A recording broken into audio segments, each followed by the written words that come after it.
मंच पर बैठे हुए जनाब केडी हाड़ा साहब का, शाम दानवी साहब का, मुफ्तियार साहब का, रफीक भाई हाड़ा साहब का, महबूब भाई मिर्जाला साहब का, सलीम भाई, अनवर भाई और आप तमाम का दिल की गहराइयों से शुक्रिया अदा करता हूं कि आपने अपना कीमती वक्त निकाल कर यहाँ पर आए।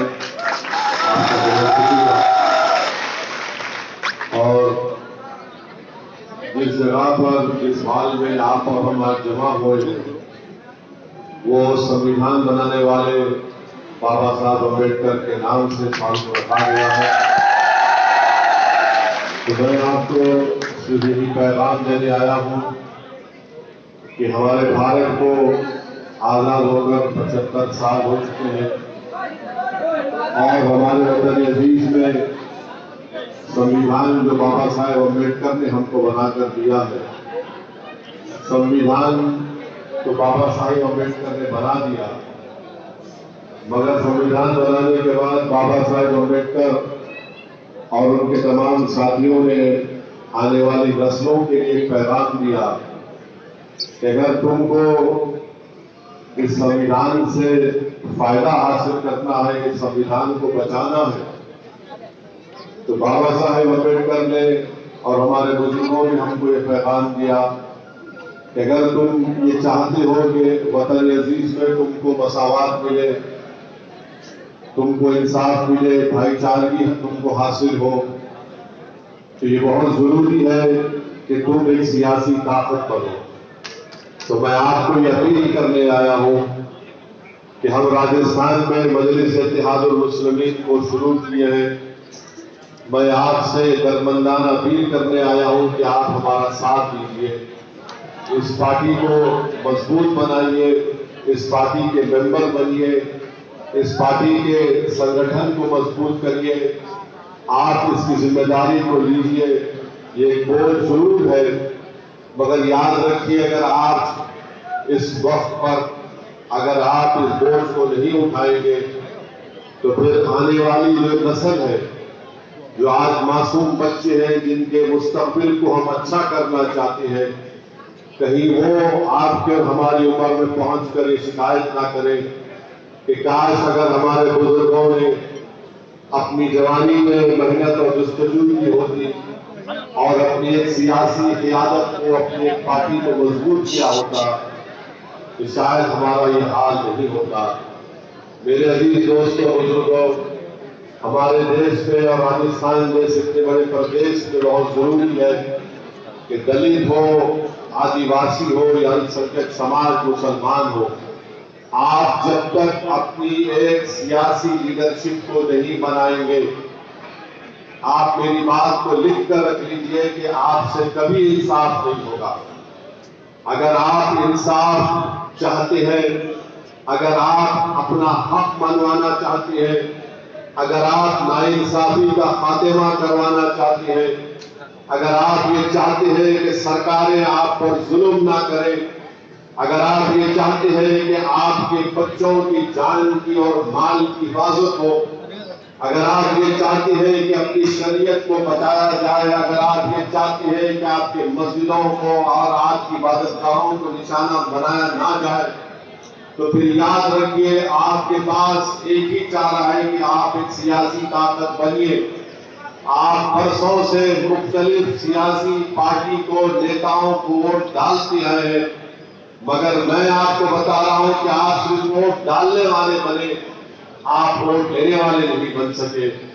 आज असदुद्दीन ओवैसी आपके दरमियान में खड़े होकर ये बात आपसे कह रहा हूं कि आपको वोट लेने वाला बनना पड़ेगा।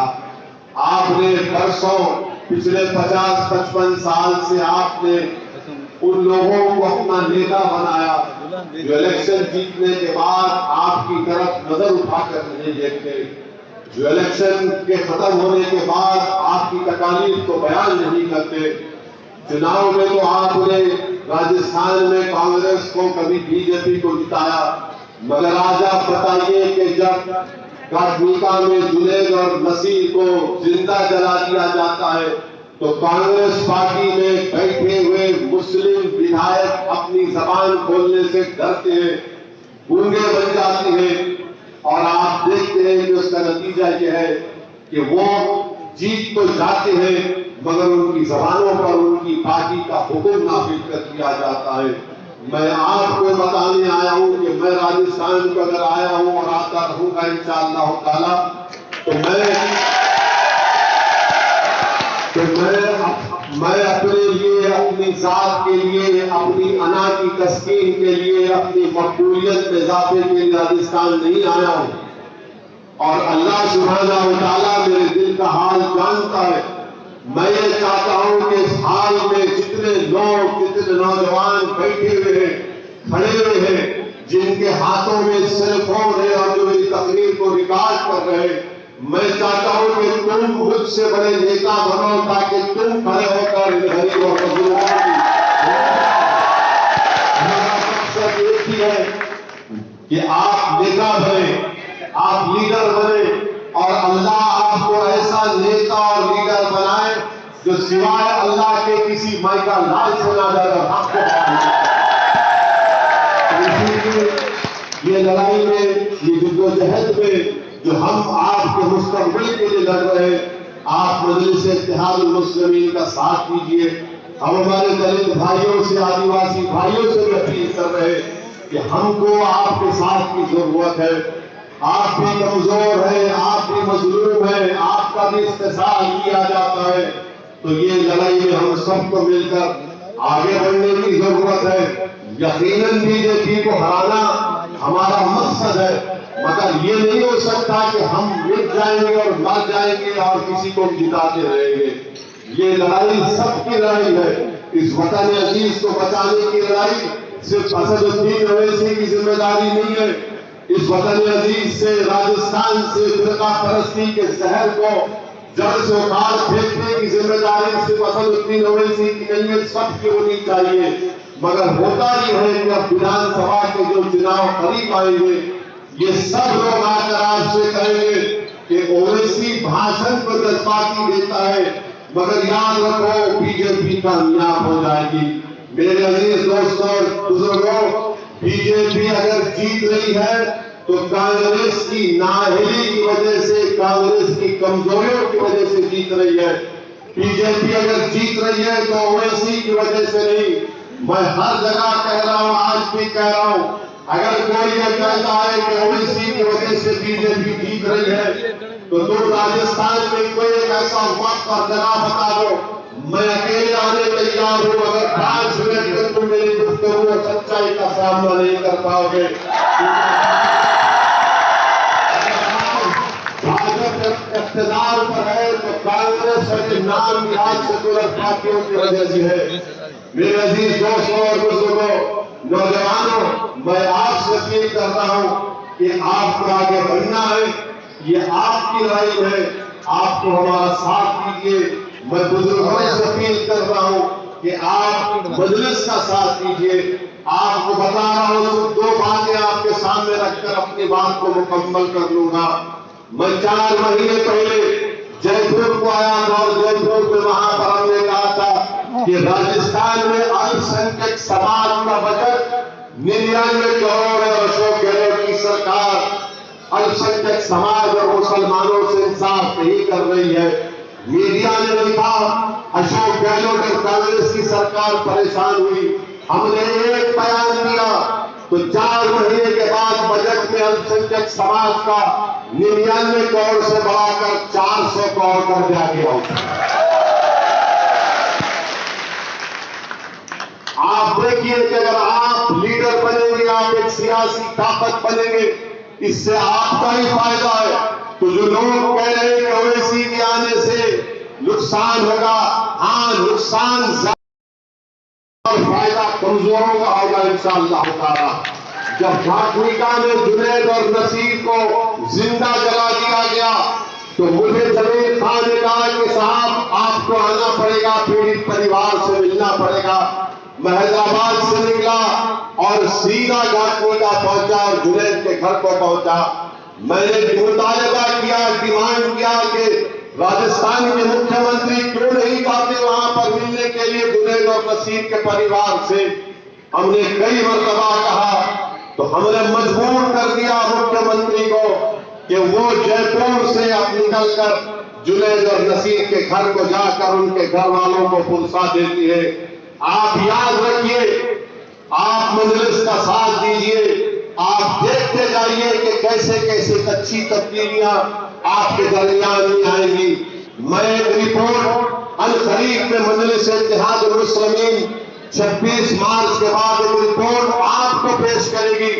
उस रिपोर्ट में हम ये बताएंगे कि राजस्थान में मुसलमानों का तालीमी मौक़िफ़ कितना खराब है। उस रिपोर्ट में हम ये बताएंगे कि राजस्थान में मुसलमान आदिवासियों के बाद सबसे ज्यादा गरीब है। उस रिपोर्ट में हम ये बताएंगे कि राजस्थान में सबसे ज्यादा अगर स्कूल के बाहर किसी के बच्चे हैं तो मुसलमानों के बच्चे हैं। उस रिपोर्ट में ये बताएंगे कि सबसे ज्यादा अगर कम बच्चे हमारे ग्रेजुएट हैं तो मुसलमानों के हैं। उस रिपोर्ट में बताएंगे कि सेहत के मैदान में जो बच्चे कमजोर पैदा होते हैं उसमें सबसे ज्यादा नंबर मुसलमानों का है। ये पूरा डेटा सरकार का है, वो रिपोर्ट आप तक पहुंचेगी। उस रिपोर्ट को पढ़िए। याद रखिए, हमारा मकसद एक ही है कि भारत को मजबूत बनाना है। और भारत मजबूत कैसे होगा? जब भारत की कमजोर जनता, जब भारत की गरीब जनता, जब भारत का नौजवान जो बेरोजगार है उससे इंसाफ मिलेगा। और इन तीनों बातों में सबसे ज्यादा अगर कोई कमजोर है तो आदिवासी, दलित और मुसलमान है। ये हमारे लड़ाई का मकसद है। मैं कभी किसी मजहब के खिलाफ था, न कभी रहूंगा इंशाअल्लाह ताला। बल्कि मैंने तो हमेशा ये कहा है कि राजस्थान के मुसलमानों को हमारे गुज्जर भाइयों की लड़ाई से सीखना चाहिए कि कैसा गुज्जरों ने इत्तेहाद पैदा किया, अपना नेता उनके मरहूम हमारे लेख बैसला साहब को बनाया। जाटों को देखो, राजपूतों को देखो, दूसरी बरादरियों को देखो, मगर आपका मामला यह है, दलितों का मामला यह है कि हम जज्बात में बह जाते हैं। जज्बात को जिंदा रखिए मगर जज्बात को सही राह पर लेकर जाइए। जिस तरह दूसरी बरादरियों ने अपने होश और जज्बात को सामने रखकर अपनी तकालीफ और अपनी मुश्किलों को हल किया, कब तक हम किसी के हाथ में खिलौना बनकर इस्तेमाल होते रहेंगे? कब तक हम किसी के पैरों का फुटबॉल बनेंगे? कब तक हमको आरएसएस से डराया जाएगा? अब हमको न आरएसएस से डरना है, न जालिमों से डरना है। ये देश सबका है, ये देश किसी एक मखसूस फिरके का नहीं है। इस देश का संविधान बनाने वाला अम्बेडकर ने कहा कि इस देश में सब बराबर है, कोई बड़ा नहीं, कोई छोटा नहीं।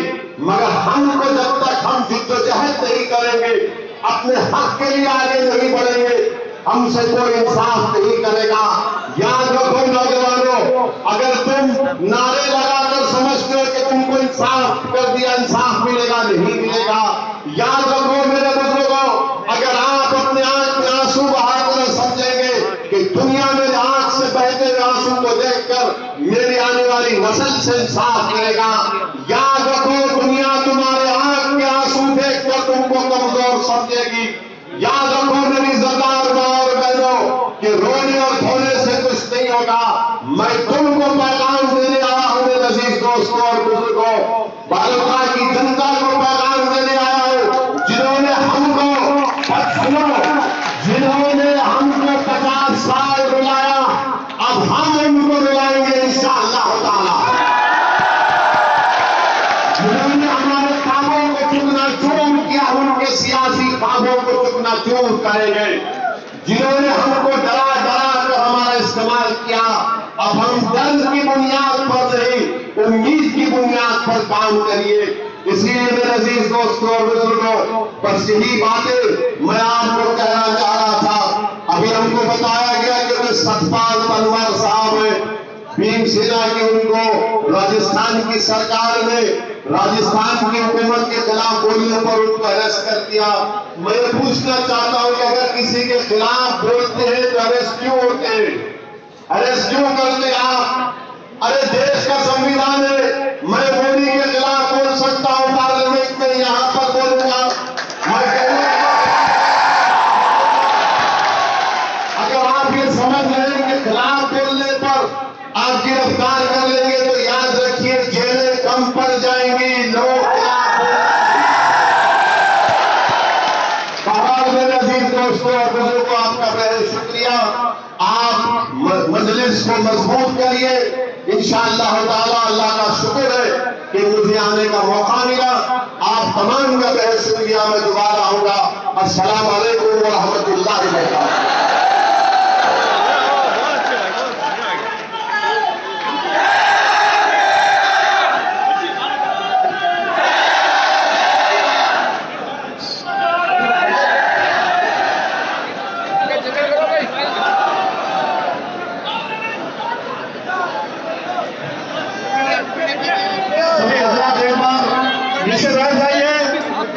अरे एक भी सेल्फी वाला हटाओ यार।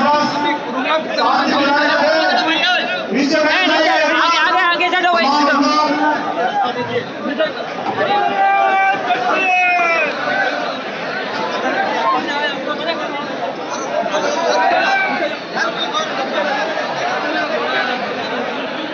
अरे तमाम हजार नीचे बैठे,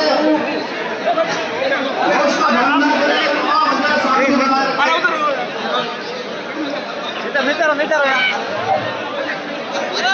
तमाम हजार शांति बनाए रखे।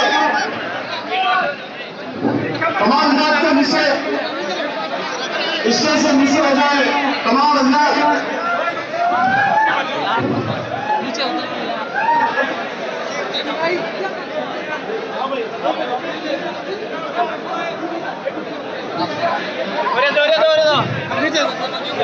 ए भाई जाओ ना दे वन और एक मिनट से सामने सामने देखो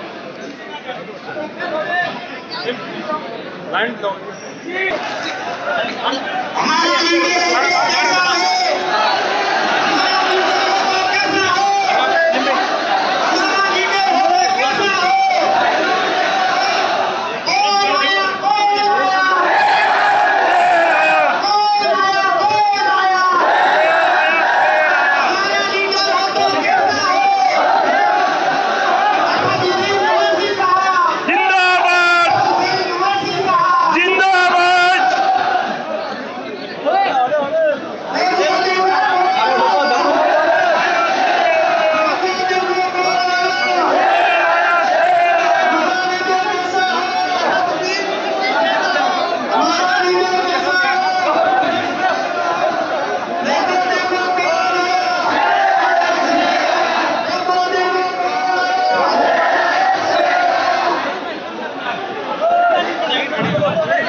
रास्ते से हट जाओ।